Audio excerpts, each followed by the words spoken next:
Siapa yang sangka serangan virus corona efektif memukul ekonomi Cina? Dari awal saya tidak bergeming menyatakan bahwa virus corona adalah biological warfare, perang biologi yang diluncurkan Amerika terhadap Cina. Ini semua bagi pengamat pertahanan adalah lanjutan dari perang dagang Cina-Amerika. Amerika kalah dagang dengan Cina dalam 10 tahun terakhir, atau bahasa ekonominya defisit. Yang kemudian di zaman Trump, Amerika balas dengan meningkatkan tarif masuk yang mahal bagi barang Cina. Ternyata tidak juga memukul Cina.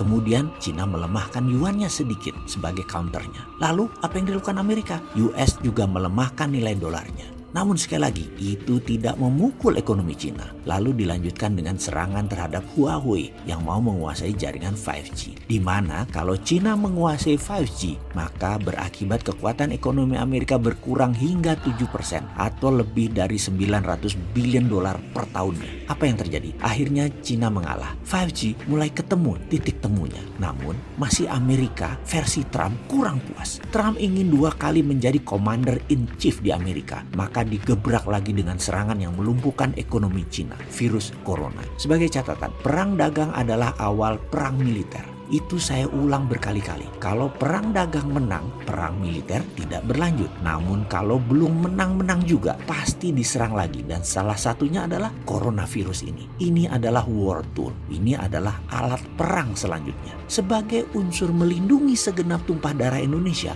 maka penanganan virus corona di Indonesia seharusnya pemimpinnya, garda terdepannya adalah Kementerian Pertahanan. Di bawahnya, Menteri Luar Negeri, Menteri Dalam Negeri, Menteri Kesehatan, dan Menteri Sosial. Ini harusnya mendapatkan perhatian super serius dari pemerintah. Apa efek lainnya? Kita ini ketergantungan sama Cina kan sudah luar biasa. Ya importnya, ya ekspornya. Setiap barang di Indonesia itu pasti ada unsur Cinanya. Untuk melindungi Indonesia dari virus mematikan tersebut, ada baiknya selama 3 bulan atau 6 bulan ke depan tidak ada barang import dari Cina. Juga mengirim ekspor ke Cina tidak bisa dilakukan atau dibatasi karena Cina itu shutdown. Juga jangan terima migran atau buruh Cina. Jangan, tutup. Semoga hal ini tidak ditanggapi sama pejabat yang sering melindungi kepentingan Cina di Indonesia. Sesekali dia melihat kepentingan yang lebih luas gitu loh. Nggak NKRI banget sih lu. Dengan tidak adanya barang dari Cina tadi, ini menjadi peluang bagi Indonesia untuk memulai berdiri di atas kaki sendiri. Kita harus mulai produksi sebanyak-banyaknya. Apapun kebutuhan dalam negeri